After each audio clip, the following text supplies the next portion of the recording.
The Locked On Podcast Network presents the Big 6 in 60. The 6 biggest national sports stories from the local experts of the Locked On Podcast Network.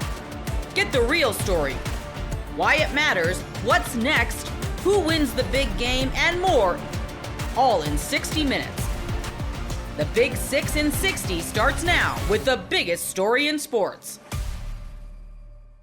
The Oklahoma City Thunder get a big win over the Dallas Mavericks. You are Locked On Thunder, your daily Oklahoma City Thunder podcast. Part of the Locked On Podcast Network, your team every day. We're discussing the Thunder's win over the Dallas Mavericks, punching their ticket to Las Vegas.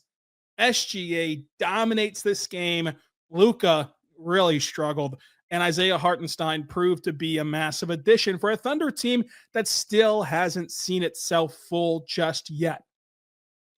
First and foremost, the NBA got exceptionally lucky that this was the bracket for the second ever NBA Cup semifinal. They got lucky in year one when LeBron and the Lakers went and won the cup and kind of gave some legitimacy to it. When you see LeBron celebrate it, when you see the Lakers raise a banner, like that stuff helps. It helps the league get this off the ground. But then you get this format in the quarterfinals where you have the Thunder playing the Mavericks, which is a genuine organic rivalry. You have the Rockets and Warriors with all of those storylines, including the fact that the Rockets just cannot beat the Warriors for some reason. And then out east, you have a gutty Magic team that fell short against Milwaukee. And you have tonight Trey going back into the Garden where he was really famous or infamous if you're in New York. So this set up perfectly. And tonight was a great first night of the quarterfinals where you saw the Mavericks Thunder game show some higher intensity. Now, I think that was a little bit of both, right? It's a little bit of the NBA Cup, the stakes, the money. Like a lot of these Thunder players are on their first contract. So the added financial gain from this is still a massive deal. I don't know anyone who would brush off an additional $500,000, but especially not on their first contract in the NBA. So that's big, but also you're getting to test yourself against the Mavericks. And Shea talked about that of he's thought about this series every day. And that it's something where you want to go win the West. You want to go win a championship. The Mavericks just won the West. You're going to need to get through Dallas. And we spent this whole week so far previewing a Mavericks team that has had the Thunder's number for the majority of the last season. And in this game, you had Luka, you had Kyrie, no PJ Washington, no Chet, two very important to varying degrees players for each side. So this was just a fun night. And the NBA, I think, really won tonight as the Thunder won in this game, 118-104. The Thunder handled every single Mavericks run with great maturity. The Mavericks got out to an 8-0 start. It was their largest lead of the night, one of their few leads, only 2 ties and 5 lead changes, all coming in the first quarter. And the Mavericks got out to that run, and the Thunder didn't blink. And the Mavericks cut that lead down inside double figures in the fourth quarter, a once 20-point lead. And the Thunder didn't blink. They just kept coming against Dallas. 5 lead changes, 2 ties.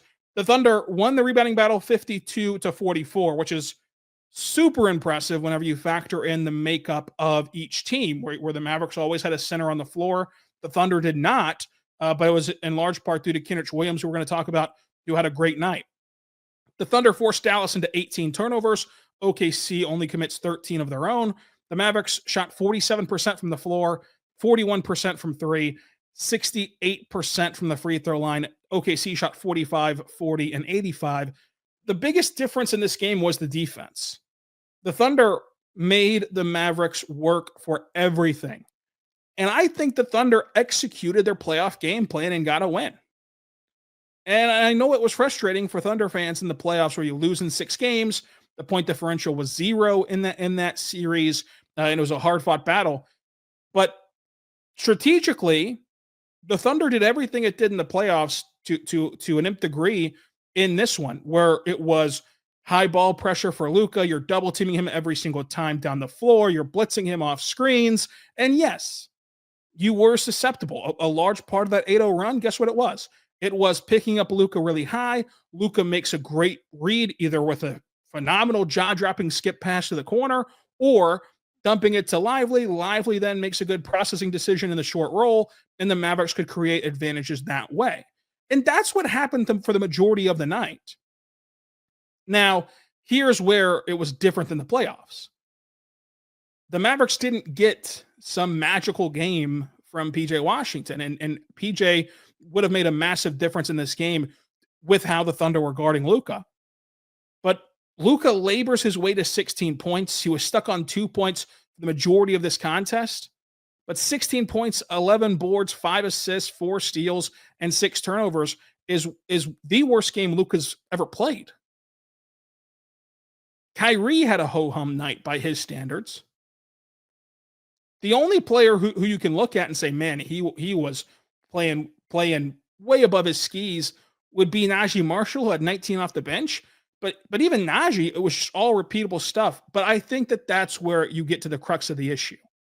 I think every time that you see an NBA player get a layup line three or go uncovered on a backdoor cut, your guttural reaction to that and your immediate reaction to that is just, oh my gosh, what terrible defense.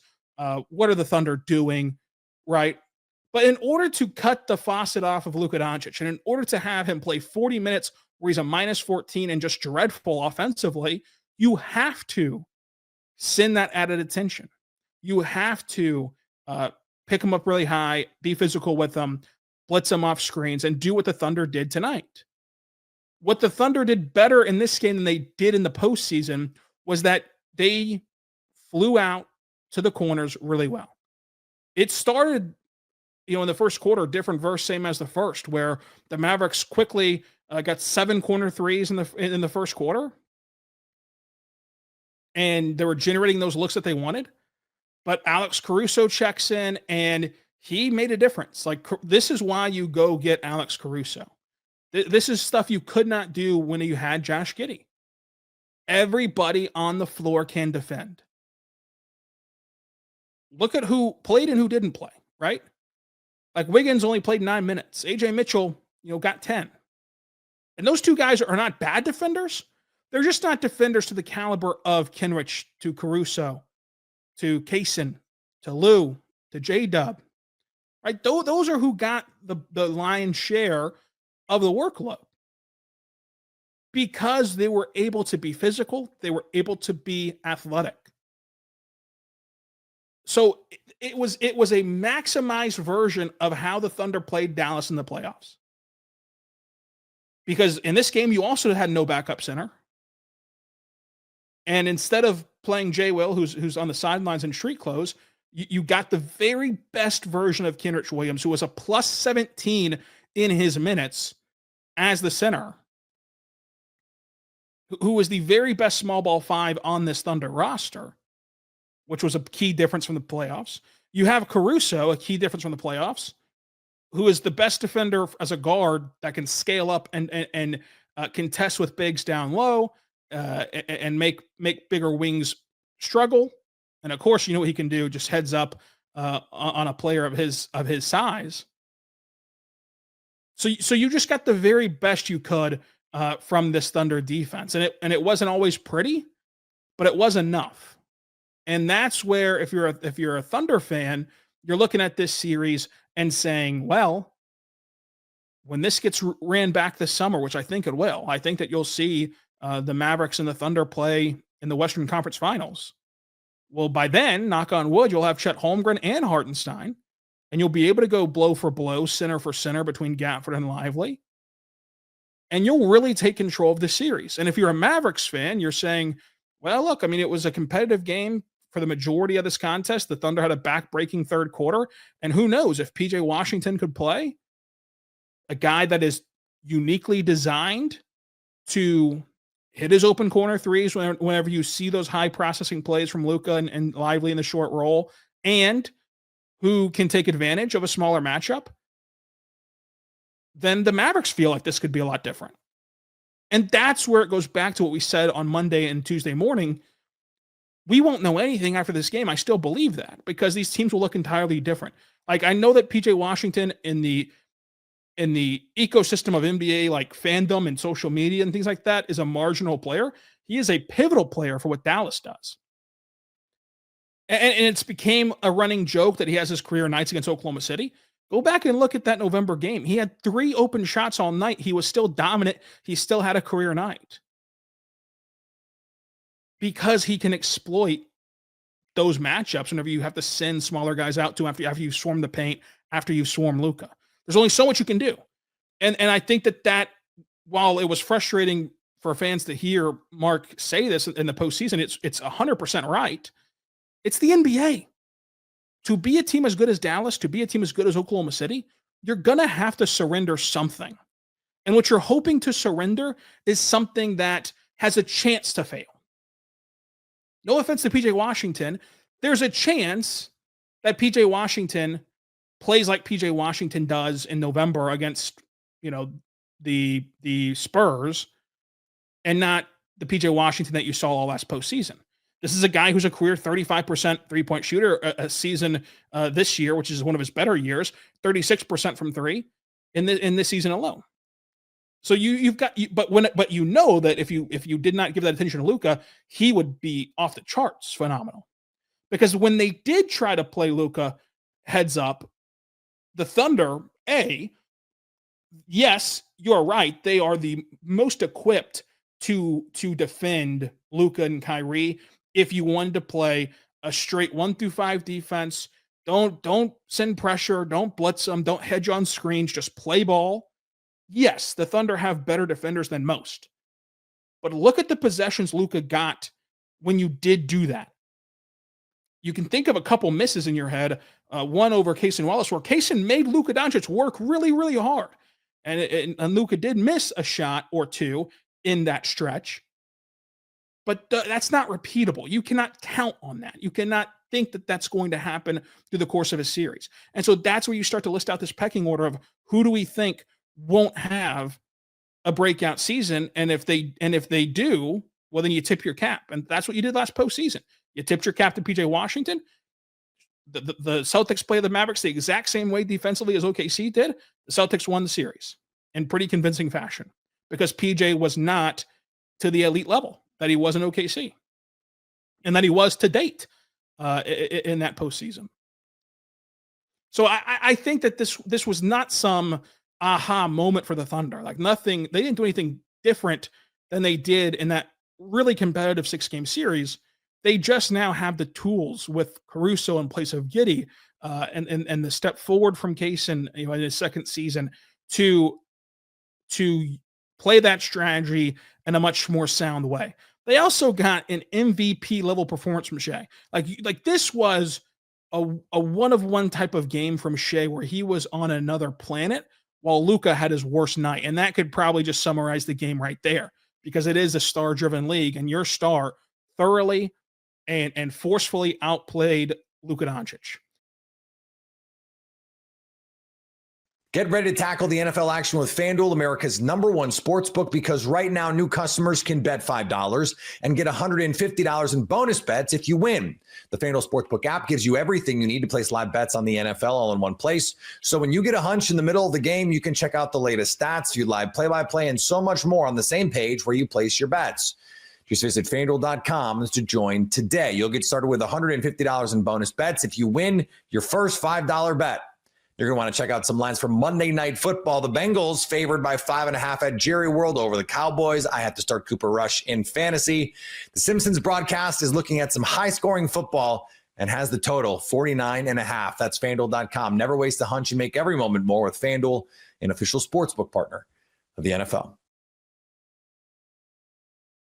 The Bucs are headed back to Las Vegas. Can we call it an impressive win against the shorthanded Orlando Magic? You are Locked On Bucs, your daily Milwaukee Bucks podcast. And there, the Bucs are headed to Las Vegas for the second consecutive year. I believe they're the only team that can say they're doing so.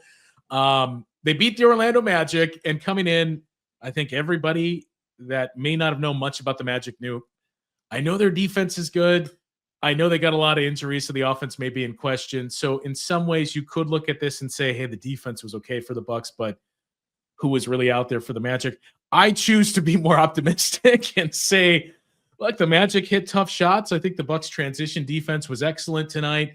And overall, you're just continuing to see more of a movement in the right direction on both ends.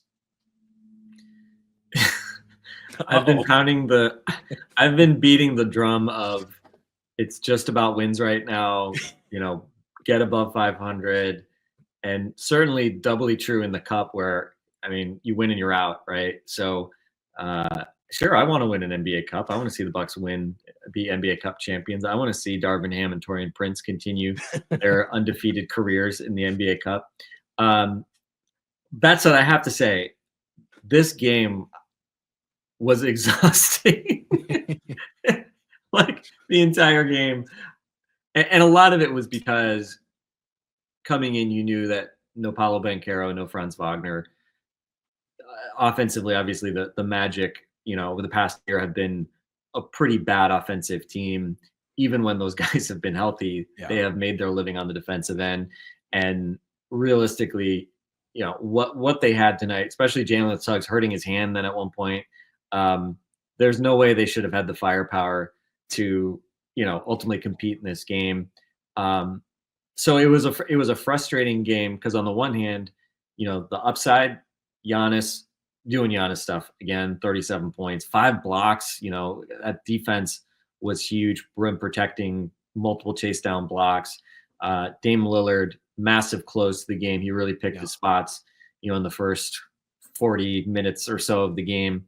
But when they needed to make plays, we saw it in Boston, big time, kind of fizzle from the offense down the stretch. Not just Dame, but Giannis as well in that game. Different story tonight with Dame hitting that massive 3, getting to the rim for, I'm going to call it a dunk, Justin, that put them ahead. And then, made free throws all night. His playmaking, especially in the pick and roll in the first 2-3 quarters was great. So on the one hand, you had kind of Dame and Giannis doing kind of peak Dame and Giannis stuff. We'll talk about Chris. One of Chris's weirdest games, probably, I don't know if I've ever seen him not score a point and look like he was controlling the game with his passing. Took 2 shots, 8 assists, 3 steals, just a weird game from him as he works his way back. But, the exhaustion came from the turnovers. It feels like every other game or, at least once a week, they have just these games where they just get so careless with turnovers, sloppy with the ball. And, it just comes back to this idea of you're just, your margin for error is just so reduced when you just don't get to have as many shots as the other team. And the other piece was fouls. Just some of the fouls, especially on Jalen Suggs, like living at the foul line, AJ Green just randomly hitting him in the head, like 25 feet from the basket. The last, 5 seconds of this game where they're up 5 and Gary Trent fouls Jet Howard on a 3-point attempt. It's just like, guys, it shouldn't be this hard. Okay. The fouling. And then lastly, defensive rebounding again. It's weird. I feel like for them, as many times as I've complained about defensive rebounding this season, they've had a lot of games where it's been an issue, but then every other game they're good. So it's been weird. Like they're still a little bit above average defensive rebounding, but it just felt like that was another thorn in their side and really gave the Magic a lot of extra opportunities for them to stay in it in a game where they were, really short on offensive firepower. But again, job one is win. Bucks did that. They closed well. When Giannis was in the game, I felt supremely confident. Mm-hmm. And man, Bobby Portis as well. I haven't mentioned Bobby. We'll talk about him, but for him to nearly replicate offensively his performance from Sunday in Brooklyn, nearly go perfect again in this game where obviously they needed scoring and they were very frustrating on that end for long stretches. He deserves another tip of the cap. So a lot of positives, some kind of familiar sources of frustration, but at the end of the day, hey, they're 13-11. They're going to Vegas and see what they can do from here. Yeah. I thought what you touched on there with the confidence when Giannis was on the floor. He missed, I think, his first 3 shots of the game, and they were all at the rim. But then after that, there was just no answer for him. They were dominating the Giannis minutes early in the first half, and you looked around and you said, okay, somebody else has to start to hit shots though. Like, this can't be a redo of what game was that earlier this year where Giannis just did everything offensively. And that's when Bobby Portis really came in and gave that offense a boost. As you mentioned, nearly identical to what we saw against the Brooklyn Nets over the weekend too. So I thought his minutes were huge. You are Locked On Yankees, your daily New York Yankees podcast. Max Fried for an insane contract by the Yeah, Yankees. I mean, we told you this earlier today, earlier yesterday when we gave you the live show on Tuesday. It was funny when I mentioned that he was going to get over 200. You were like, no, Max Fried. And I was like, yeah. And then he signs for 218. All the rumors are this is a double fold kind of a signing for the Yankees because you not only got Max Fried, but you also kept him off the Boston Red Sox, who were really, really in on getting Max Fried, apparently. Mhm. They offered him a 7-year deal for similar AAV, and the Yankees went to an 8th year, and that's what got the deal done, apparently. I do hear a lot of, let's axe this before we get into his numbers and how good he's been over the years. People are constantly saying, oh, well, he's 30 years old. He's going to be 31 by the start of the year, so he'll be 39 when this deal is over. How do you give a 31-year-old 8-year contract? It's going to be a bad deal by the 6th or 5th year of the deal. Yeah. And if you think the Yankees don't know that, you're out of your mind. They know it's going to be a bad deal. Every team knows that. They're in it to win the World Series now. They're in it to win the World Series next year or the year after that. They're not in it to win the World Series in 5 or 6 years. If this contract is a dud in 5 or 6 years and they won 2 World Series in the next 5, they'll gladly take it. So, unfortunately, if you're going to get in bed in free agency and you're going to try and get in bed with all these guys and sign all these guys, you're going to sign bad contracts. That's just how baseball works nowadays. You have to come to terms with you're going to sign bad deals. They're not just all getting together and signing bad deals for the heck of it. You have to be aware that you're going to sign bad deals. That's how it works. And the only way to sign these guys is to give them bad deals for yourself. That's how it works nowadays. So is it crazy amount of years and crazy money for Max Fried? Yeah. But if you wanted him, that's the price you had to pay, and you got him. Yep. So the agreement is pending a physical. Bob Nightingale reports that the deal comes with no deferred money, obviously, no opt-out clauses. Joel Sherman said that the deal also includes a full no trade clause, while also noting, as you said, the Red Sox were in on him, but so were the Rangers. They were the other finalists. Mm-hmm.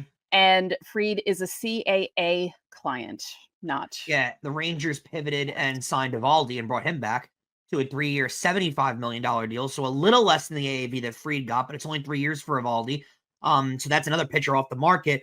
The lowest ERAs since the start of 2020, and with a minimum of 550 innings pitched of any starters, Max Fried. He has the lowest ERA in all of baseball since 2020, which is crazy. It's a 2.81 ERA.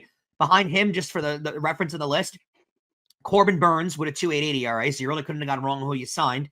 Zach Wheeler, Max Scherzer, and then Garrett Cole with a 3.12 ERA. So 2 of those top 5 pitchers in baseball since 2020 have 2 of the top ERAs. So that's a pretty good sign for the Yankees. Those are probably right now. I don't know who's the top, Fried or Rodon at the top of the Yankees rotation. It's either or. I think in an ideal world, Rodon's your number 1, Cole's your number 2, and then Fried's your number 3, just because you can sandwich the righties and the lefties between each other. But overall, is it an overpay? Probably, but that was the only way you were getting him. So I don't have a problem with the deal. And, they had to make a move. And they clearly think Fried's the better move over Burns, and I don't necessarily totally disagree with them either. Yeah, I mean, they were talking to Fried before everything happened with Soto anyway. They had this in mind. And as we reported last week, Michael Kay had said that the first meeting went really well between the Yankees and Fried, and that they were looking to meet again. He is dating Rose Lavelle, who plays for the Gotham. He's dating FC. Rose. I didn't know Rose Lavelle had a boyfriend. That's unfortunate to me. She lives in Hoboken. She plays for the U.S. women's team. She's fantastic. Yes. And she plays for. She's also my Gotham celebrity FC. crush. Oh, she's also my celebrity crush. So you just broke my heart. Yeah. Oh, sorry. I only just found this out. So he has a connection to the New York City area, Clearly, yeah. which kind of helps there a little bit. So last year he was 11-10 with a 3.25 ERA, 166 strikeouts in just over 174 innings. And interestingly enough, I found this funny. His WHIP in 2024 was 1164, which is also exactly his career WHIP. Wow, that's weird. Right? I thought that because I had to double check on BREF and I'm going, oh, yeah, okay, that's right. Because you know how when you look at first, it says the career and the 2024 numbers. And I was looking at them, I'm like, is that right? And I went down to the stats and sure enough, yeah, I thought that was interesting. He only made 14 starts in 2023 because that was like an injury plagued season. He had a blister issue at the end of the year. He got hurt opening day. He hurt his hamstring. But in those 14 starts, he was 8-1 with a 2.55 ERA. So when he was pitching to the Braves, he was doing really well. It's just that was the one season where he, sandwiched between all-star campaigns in 2022 and 2024. He doesn't go very deep into games. That's the one flaw in his game. But what pitcher really does nowadays, what starting pitcher does go deep into games, it's only a select few in the league right now. Since 2020, 2.81 ERA, 659 innings pitched, 624 strikeouts, so just a tad below K per 9, 109 WHIP and a 310 FIP. He's a 2-time top 5 Cy Young Award finisher, so that's really good. He 3-time Gold Glove winner. He's a really good fielder, and he's a 2-time All-Star, again, sandwiched in between the year that he was actually hurt. He's been good, and he's a 2021 World Series champion. The only knock on his game is that he doesn't go deep into games, and he doesn't have great playoff numbers. In the year that the Braves won the World Series in 2021, he went 2-2 at about a 5 ERA. So right, but he did pitch that big game against Houston in the World Series. So yes, so he's got a good track record. And you can call it an overpay. That's totally fine. But this is the price that it costs to get guys. Look at everyone else's contract so far. Everyone's being overpaid right now. It's just the way the market is. Yeah, it's just the way the market is. It is so weird with baseball, though, how 1 year the market's crazy and guys get overpaid and money's flying around, and the next year no one gets paid.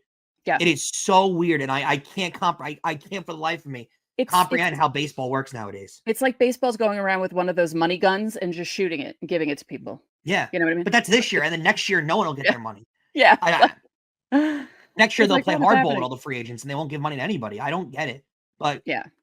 This was the right move.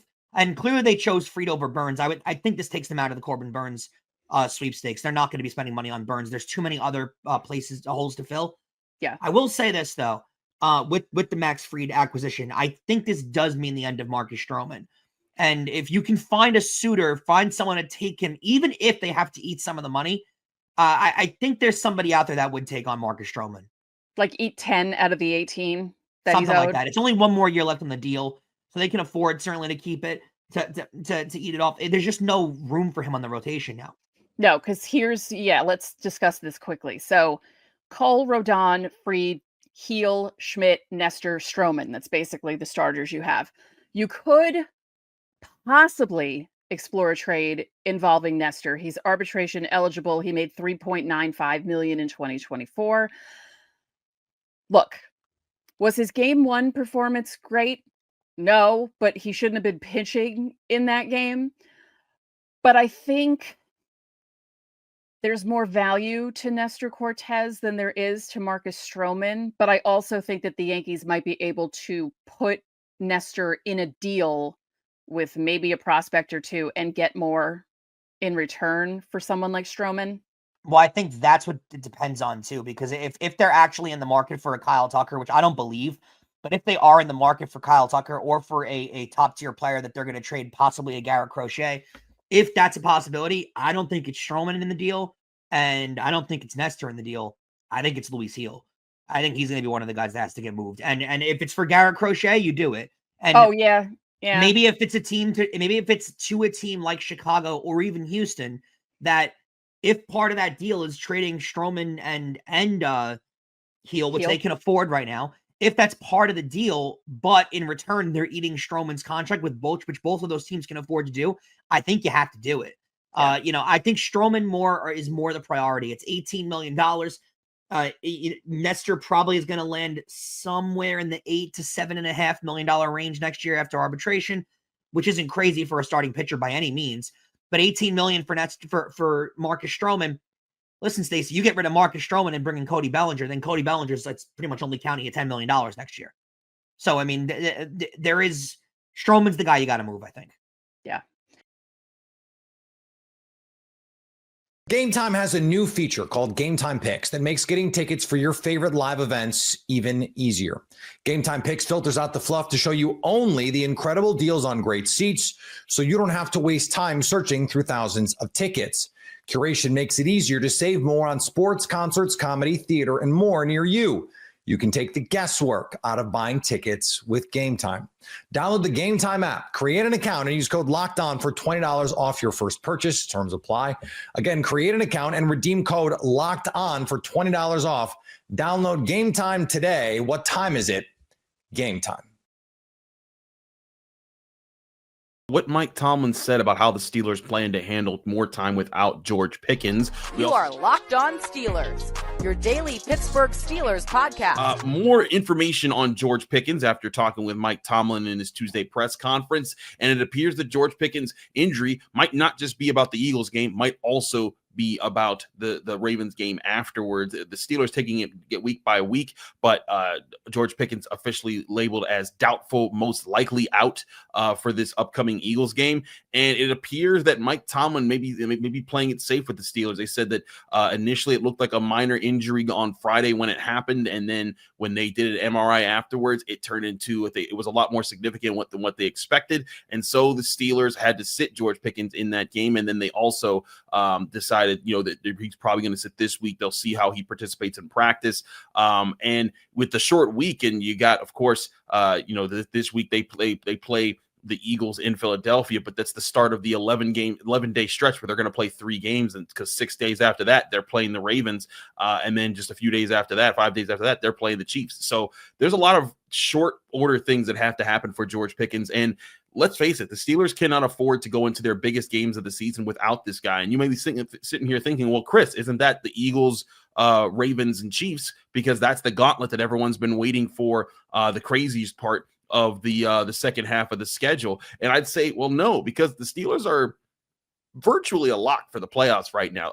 For the Steelers to make the playoffs, all they have to do is win a game, or the Dolphins or the Colts lose. If any one of those 3 things happens over the next four weeks of NFL play at any point in time, they're in the playoffs. Now, do they want to win the division? Absolutely. That's a big part of this too. But you want George Pickens in those big games, and so making sure that he can be available then is important. So the question then turns to, how do the Steelers make more plays on offense without George Pickens in the lineup? They found a way to do that against the Browns, but granted, the Browns, as George Pickens said after the first meeting, are a bad team. The Eagles are not a bad team. The Ravens are not a bad team. The Chiefs are not a bad team. The Bengals are a bad team. But those are 3 good teams you're going to have to face. And I thought Mike Tomlin gave a little bit of insight into how the Steelers are going to handle this situation, how they handled it on Sunday with the short week of not knowing George Pickens was going to be missing until really the last moment. And then also how they can now handle it with a full week of practice preparing for that. Here was Mike Tomlin when he was peppered with those questions here throughout. He has a few different answers here, so do pay attention because he addresses a few different questions. Here's Mike Tomlin for his Tuesday press conference. Mike, when you look at the situation with George, is there a big picture element involved that you want to make sure you're cautious and you don't aggravate the thing? No, to be honest with you, no. There's enough things that have our attention in the here and now. We've kind of been in that posture all year. I don't imagine that would change. And so we'll see where the week leads us. It's a little different. I mean, he didn't practice on Friday, but you were still planning on him potentially being available. He did limited work on Friday. Yeah, but, I mean, it was a little different, though, having a full week to prepare for that as that potential. You mean the strategy component of it? Certainly. Certainly.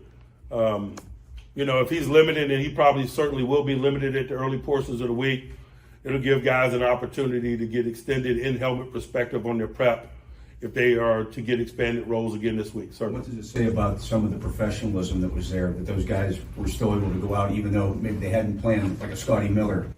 And I think that's why I'm just so high on the collective.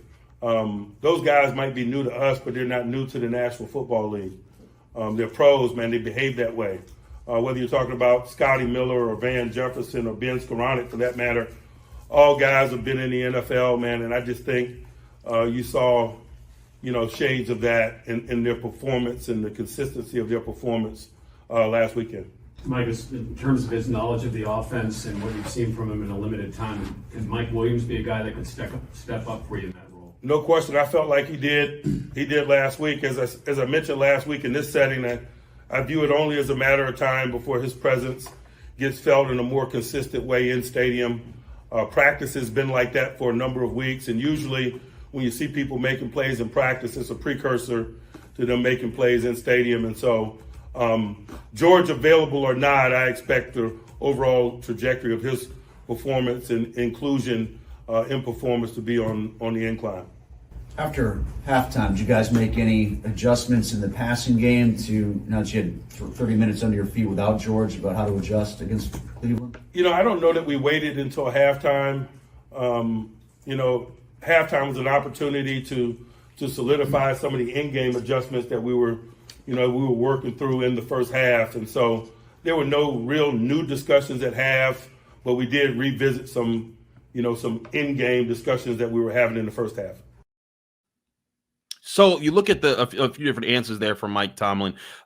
One thing that I think that rings true is that, there's professional expectations for all receivers. But to me, I think what the answer here is really more about Russell Wilson. And this is part of why you went and got Russell Wilson and the advantages that he brings. His experience on the field, his ability to decipher defenses, to find the weak spots, and to get the ball to the smartest part of the play, or the smartest option on a play to counter what defenses do. This is where it's going to be most valuable, because before you could chuck a few balls up to George Pickens and he'd come down with, and you trusted his playmaking ability to be the difference maker. But in this game against the Browns, and I broke this down in a film study for the Pittsburgh Post-Gazette for you to look at, more closely and see some of the all-22 footage I was able to break down. But so much of what they did against the Browns involved Russell Wilson timing, knowing when the Browns were going to be lax in certain parts of their coverage, knowing, Arthur Smith drawing up plays to get mismatches or create opportunities of confusion in opposing defenses. And that's what they're going to need facing this Eagles defense, which is one of the best in the NFL. They're allowing the fewest yards in the NFL right now in total yards per game. I think that's going to be the key here, because we can all say, a lot of people might want, Mike Williams has got to go be Superman. No, he doesn't have to be Superman. He has to play his role and run, be that bigger bodied outside wide receiver. When they give you the one-on-ones, Russ is going to come to you, and you got to be ready to make the catch like you did on that long ball in the second half. Against the Browns. Scotty Miller, same sort of deal, whereas you don't have that body type, but you're a smaller, you're a quicker guy, you can run solid routes, get separation, win those spots. I also think getting to Calvin Austin in this game is gonna be huge. And again, this could be games with an S on the end of it, because if George Pickens is out both the Eagles and the Ravens game, you're gonna need to win at least one of those games. Preferably you win the Ravens game, so you can clinch the division and not have to worry about that down the stretch, and know that you're hosting a playoff game no matter what happens down the stretch. So I say all that to say, I look at what this offense has, and I do think it has the weapons within it for Russell Wilson specifically to be able to move forward. Now, if this was, the Kenny Pickett, Mitch Trubisky, Mason Rudolph era, I think this would be a whole different problem that the Steelers would be facing right now, and there would be some serious issues. But Russell Wilson's ability to read defenses, counter them, make smart decisions with his head and with his arm, that's all about it. Looking off safeties, creating the matchups that he wants with his eyes,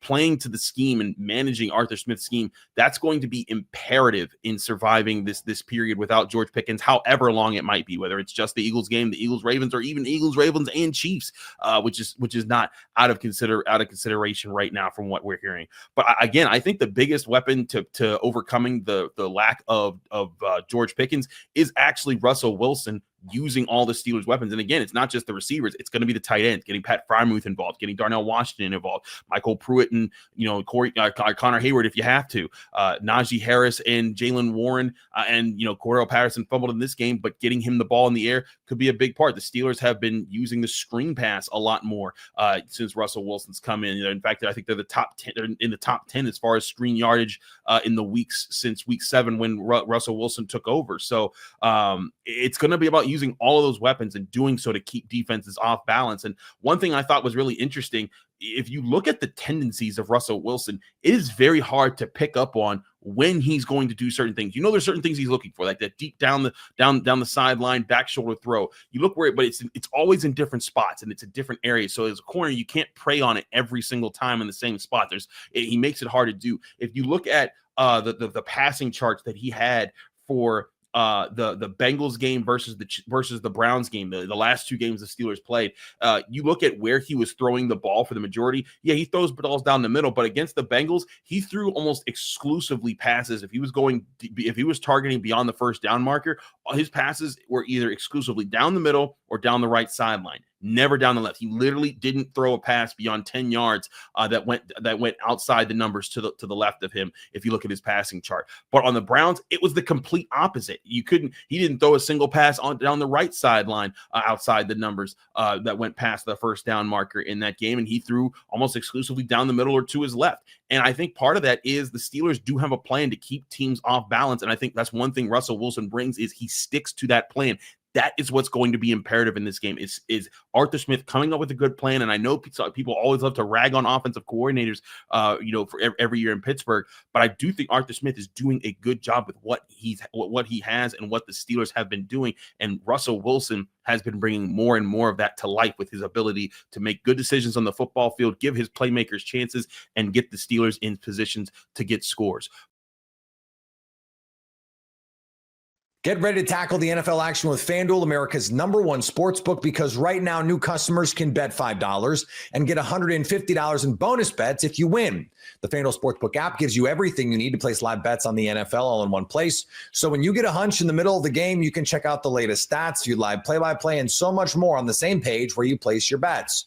Just visit FanDuel.com to join today. You'll get started with $150 in bonus bets if you win your first $5 bet. You're going to want to check out some lines from Monday Night Football. The Bengals favored by 5.5 at Jerry World over the Cowboys. I have to start Cooper Rush in fantasy. The Simpsons broadcast is looking at some high-scoring football and has the total 49.5. That's FanDuel.com. Never waste a hunch and make every moment more with FanDuel, an official sportsbook partner of the NFL. Chip Lindsey is the new offensive coordinator. You are Locked On Wolverines, your daily podcast on the Michigan Wolverines, part of the Locked On Podcast Network. Because now we need to talk about Chip Lindsey, the most recently North Carolina offensive coordinator. He has got an extensive track record. He's 50 years old. He brings a lot to the table. The more I dig into him, the more I like him.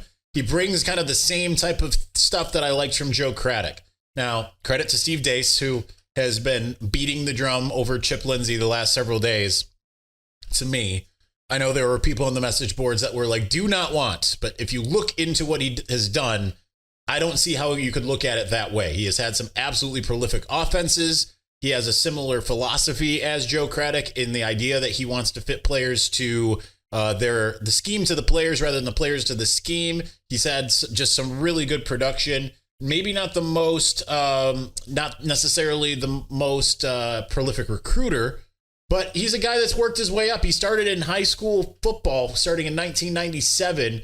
He was doing high school football all the way to 2009 before he got, so that's 12 years at the high school level. He had assistant for the first, 7 years, then gets a head coach job for 2 years, offensive coordinator for another year. And of course, my article is just going to be annoying here and just keep on reformatting to something that's unreadable. Anyway, let's see if I can just do this way. If I do it this way, it won't do that. All right, this will work. Hopefully you can read my article because it's the pain that it keeps on wanting to reformat to something that's unreadable. So he got his start in Alabama. He's from Alabama. He was a wide receiver at a small school at Alabama. I can't remember offhand. I'm not looking it up right now. Probably should have put that in the article. I did not. But he was a head coach twice in high school football, but started off as an assistant, had an offensive coordinator job in high school football before he became the Troy quarterbacks coach for 1 year. And then he went back to high school football for 2 years. Okay. He's a teacher because that's kind of how it works when you're a high school coach and everything. So that means like he loves to teach from what I've read. That's really good in terms of teaching the game and development, all of that stuff. especially a Bryce Underwood, who was a sponge, according to Connor Stallions. Lots of great stuff coming out of that. Then he went back to high school. They came out. He was an offensive assistant at Auburn. And then he ended up moving around, right? He went from being an offensive assistant at Auburn to being an offensive coordinator, which is what he has been, offensive coordinator and quarterbacks coach everywhere he's been, except for when he was the head coach of Troy from 2019 to 21. Not a great tenure there, 15 and 21. Troy's a hard place to play and win. I know that the year before he took over Troy, I think upset LSU. And maybe that was 2 years before. I'm not sure the timeline there, but nothing really doing as far as that's concerned. And then he left there. He was at UCF for a year under Gus Malzahn, reuniting with Gus Malzahn, and North Carolina the last 2 years under Mac Brown. So he's worked with Drake May. He didn't develop Drake May, but he worked with him. That's always a very good thing, to be able to put a guy in the first round of the draft as he had. Drake May would have obviously been that, but still, he's worked with a lot of really good talent. He recruited Bo Nix to Auburn. He left Auburn before he got there. His best year of recruiting was that Auburn 2019 class. But there's just a lot to like about what he has done in his tenure. Lots of different players that you look at. I think one of the more impressive ones, there's a name that you know, Tez Johnson from Oregon. Well, he got his start at Troy starting in 2020, and he was pretty prolific in 2021. And in 2022, he was just a smidge better by 100 yards. And then he transferred to Oregon the past 2 years. So he's the one who found him out of Pinson Valley, Alabama. Most of his recruiting footprint is in Alabama and Georgia. So if even though he's not a prolific recruiter, he's not a guy that you're going to write home about necessarily. Basically, you look at his all-time recruiting list, it's like Alabama, Alabama, Alabama, Alabama. Okay, so he's got a lot going there. But he's got a ton of experience. He's had, as an offensive coordinator in college, this is his sixth job doing that, coaching offensive coordinator and quarterbacks together. So that now kind of makes sense in terms of what he's going to bring to the table as far as that goes. As far as scheme, he comes from like an air raid type. He started with wing T and air raid in high school. And then he's worked under Todd Monken at Southern Mississippi and Gus Malzahn at Auburn and UCF. He comes from that school. So he's a guy he's going to smash, right? He's going to run. He's also going to throw. He likes to mix a lot of these kind of pro spread type things, getting the ball in the hands of guys that are going to be able to go downfield. There's just a lot that you're going to like about him. As far as what he's able to do production wise, he's had some really good years. But before I even get to that, I want to talk about what he said here. I got this from Inside Carolina. 24/7, I think, site for North Carolina. He said this: the concepts are the concepts, and it doesn't really matter what you call them. But I think if I had to describe myself, it would be that we're going to build the offense around the player strengths of who we have. Obviously, we've got Drake May, so the passing game is going to be heavily involved, and we're going to do the same stuff that they've done here. But my goal is for us to be able to run the ball a little bit better when we want to run it and continue to marry up the things that I think fit our personnel, even in the run scheme. He tends to be more of a zone guy, but he's shown that he'll run gap schemes as well. So it's all kind of going to be able to marry itself together. He's able to take all of these different coaches he's worked under, and now he's going to be under Sharon Moore, who obviously he comes from various schools, Bob Stoops and Charlie Strong. Wait, no, not Charlie Strong. Wait, who was he under? Who was Sharon Moore under at Louisville? I think it was Charlie Strong. don't remember. But he's obviously, Sharon's mostly been the protege of Jim Harbaugh. Okay.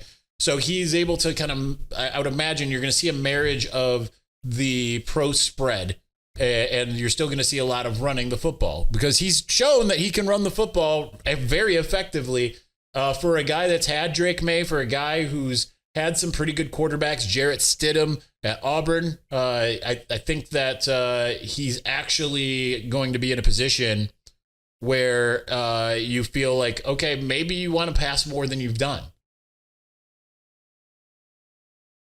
Gametime has a new feature called Gametime Picks that makes getting tickets for your favorite live events even easier. Gametime Picks filters out the fluff to show you only the incredible deals on great seats, so you don't have to waste time searching through thousands of tickets. Curation makes it easier to save more on sports, concerts, comedy, theater, and more near you. You can take the guesswork out of buying tickets with Gametime. Download the Gametime app, create an account, and use code LOCKEDON for $20 off your first purchase. Terms apply. Again, create an account and redeem code LOCKEDON for $20 off. Download Gametime today. What time is it? Gametime. 2023 like drama is starting back up in the Philadelphia Eagles locker room. You are Locked On Eagles, your daily Philadelphia Eagles podcast. Yet again, not one this time, but two Philadelphia Eagles captains cannot keep their mouths shut publicly, and they are now causing drama that the media is going to completely run with, and it leads to more long-term and alarming questions about how united this locker room is, especially on the offensive side of the ball. Like, this is how the Eagles operate when things aren't always going perfect. They love to go to the media. They just can't keep things in-house. And two guys I'm talking about, we all know, A.J. Brown, Brandon Graham. Like, when you talk about the context of what these two guys are saying after this win, which feels like a loss at this point, like, is A.J. Brown correct in being frustrated with Jalen Hurts in the passing game and voicing those frustrations to the media after the game? Like, he's correct in what he is saying specifically. 100%. It has not been good enough. The Eagles are currently the 31st ranked passing team for an 11-2 football team that has as much money invested in the passing game and the talent that they have and the track record that this personnel has. It is inexcusable. So what he is saying, correct. He is 100% justified in feeling the way he does. Brandon Graham, who went on Sports Radio 94 WIP Monday night to voice his frustrations with A.J. Brown, going to the media to voice his frustrations about the passing game when they won the football game, pretty much alluding to him being a little bit selfish. Is Brandon Graham correct in being frustrated with A.J. Brown going to the media? 100%. I think he's correct in that. A.J. Brown, even last year, by skipping those press conferences after games at the end of the year during the collapse, like, he thought he was avoiding saying things like he did on Sunday, where he was just saying the passing game and being very frustrated and clearly subtweeting basically his quarterback. But his lack of words last year left it open for interpretation by the media, and that caused even more drama. So yeah, Brandon Graham is correct that A.J. Brown needs to handle things better. Like, A.J. Brown is a captain, and you cannot take this to the media. But Brandon Graham made these comments through the media on the radio station, the very radio station that last year tried to run A.J. Brown out of town, and basically in every opportunity they had, tried to create trade rumors and how A.J. Brown doesn't want to be an Eagle and how there's legitimate drama between Jalen and A.J. and Nick Sirianni and pretty much everybody. Brandon Graham, like, you're a captain that's been on this Eagles team longer than anybody in franchise history. You're in year 15 and you're not even playing right now. For you to say on a radio station that does this, you have to handle things in-house. I mean, it's completely hypocritical. And he knows it. He apologized right after the game. He talked to, I believe it was, I can't remember which Eagles beat reporter, but I saw on Twitter that Tim McManus of ESPN, that Brandon Graham said, you know, he messed up and he just wants this team to win football games and he's trying to lead. Well, this isn't the way to do it. And this was a huge reason the 2023 Eagles locker room became so divided, because A.J. Brown, in so little words, was saying so many words about the vibes of this football team. Anonymous sources going to the media in articles talking about how miserable this football team is, pointing fingers at the offense, at the defense, at the coaches. They all seemed miserable, and a lot of it was because, for some reason, now multiple cores in a row, back-to-back Eagles cores that have been to Super Bowls and have made the playoffs in 7 of the last 8 years now after clinching on Sunday with that win, for some reason can't seem to help themselves by giving the most vicious football media market in the NFL. And trust me, I've been a part of it for a long time. I'm kind of a hypocrite in saying that, of course. You gave that media, you continue to give that media ammo to create drama and put more pressure on yourself. I mean, that's just not the way to do it. If you're A.J. Brown, even though you are correct and justified in how you're feeling. Handle that in-house. Trust me, I'm a media guy. This helps me. It's helping my numbers. How is this going to help you, AJ Brown, by making those comments to the beat reporters? Brandon Graham, how is this going to help if there is real tension between AJ Brown and Jalen Hurts? You think this is going to make AJ Brown feel better or be like, yeah, you know what? I got to clean this up and I got to do better myself. I think it's going to piss AJ Brown off that he feels like Brandon Graham made him out to be a scapegoat, made him out to seem like a selfish player during a 9-game win streak. When I think AJ Brown, even in the win streak, is justified in being frustrated about the passing game because you can't be this one-dimensional if you want to win a Super Bowl. There's going to be times this year against Pittsburgh, probably next week, against Washington in the postseason, where you're going to have to effectively throw the football. That doesn't mean suddenly they shouldn't be a run-first team through Saquon Barkley. I think that is the right strategy for this football team. But A.J. Brown is correct in being mad and not satisfied with this passing game. Is some of it self-driven? Sure. But I don't think it's all that self-driven, to be honest, because A.J. Brown is still putting up numbers. I think he knows they need to be more well-rounded and complete. You can't barely beat a 3-9 Carolina Panthers football team that's terrible against the pass and the run and not be able to have success against them. I don't think that he's going to find Brandon Graham's comments productive. I don't think either captain, that's the most annoying part of this, is they're both captains. I don't think either captain handled this the right way. I don't think Darius Slay handled his stuff earlier in the year well. It's annoying to see that this isn't rookie Quinyon Mitchell making comments to the media. It's not a guy that hasn't really been a core piece of the puzzle. No, this is Brandon Graham, AJ Brown, two of your most important voices in that locker room that, again, are captains that are creating now drama. Tomorrow morning, today's a Tuesday show, but I'm recording this right after I listened to that interview with BG on WIP. This is going to create a circus tomorrow. Brandon Graham's back on WIP tomorrow. You know WIP is going to be running with this for weeks now. You better hope you beat the Pittsburgh Steelers on Sunday.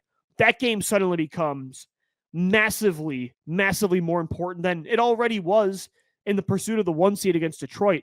I don't think I'm overreacting because of what happened last year. This felt so much like 2023. And, you know, Brown and Hurts, because it's them today, I'm a bit more alarmed. I was a little hesitant and nervous hearing Jalen Hurts yesterday during his press conference after the win against Carolina make similar comments to stuff he said last year when they were trying to figure out the collapse. Things like, balancing the standard they've set for themselves, but also enjoying wins. I think that pressure to be great and perfect all the time and to be a Super Bowl team made them miserable last year, and they put so much pressure on themselves. And I think Jalen recognizes that and is like, okay, yeah, we want to have that standard and strive to be a title team like that. We want to play like that every single week, but at the same time, you got to enjoy the wins. You got to take them when you get it. Like, how do you find that balance? I think hearing him say that, I was like, uh-oh, that's something that they talked about last year. Are they trying to deal with that right now? Is it a problem? Like, the vibe Sunday felt like 2023. And I wanted to believe, truthfully, that they just expected more against a bad team. And that still might be the case, that they just said, look, we should have beat Carolina by 30, not by 6. And we shouldn't have actually lost, because if Xavier Legette catches that ball, they should have lost that game. We should expect more and not be happy with that win, which I would be okay if that's what the sentiment was. But, and especially because they seemed so close all year, the vibes felt great. That is what I assumed. But then today happened right after, and that alarmed me because this involved guys on offense that were part of last year's collapse. Like, this wasn't the young defense that truly does look bonded and looks completely tight. Like, they look like the tightest unit in the NFL. But the offense, Jalen Hurts, AJ Brown, even Brandon Graham on defense last year, these were guys that are part of that core that collapsed for a lot of these same reasons. So to hear this drama start today, yeah, it makes me a little bit nervous. 100%, not going to lie. Not going to lie. really going to be watching the Steelers game closely to see what the vibes are like, how the passing game is. I mean, this puts just a lot of pressure on yourselves when you didn't have to do that. Like, there was enough pressure on the passing game to get self-corrected. There was enough pressure on you to stay, up to date with, or I should say, like, in line with Detroit running for the 1 seed. But you put more pressure on yourself by calling out the passing game publicly to the media, A.J. Brown. Brandon Graham, you put more pressure on the Eagles and A.J. Brown and Jalen Hurts by calling him out, by calling A.J. out on the radio this week. I don't think this is productive at all. And I know BG had good intentions. He's one of the best leaders in franchise history. This doesn't change that. But this was just, he made a mistake here. This was just not the way to handle it. And it's very frustrating that the Eagles handle this like this all the time. Like, this is just how they do business. They just can't keep their mouth shut to the media. And in Philadelphia media, it's like, how are you not tight-lipped with them? I mean, we're going to run with this for a week now. And it's just not going to help. You're riding a 9-game win streak. You should not be talking about this kind of stuff. You should be talking about how to fix the passing game. You can make comments to the media in a productive way about, here's how I think we can fix things. Here's what I think the issues are. But when A.J. Brown just sitting there with a piss-pot look on his face saying it's the passing game, when Brandon Graham's going on the air today and just going after him, I just don't think that's very productive. I think it helps me. It helps my YouTube views. It doesn't help the Eagles. And I'm still a fan at heart. I don't want to see that. I don't want to talk about this. Even though it helps the show, it doesn't help that football team.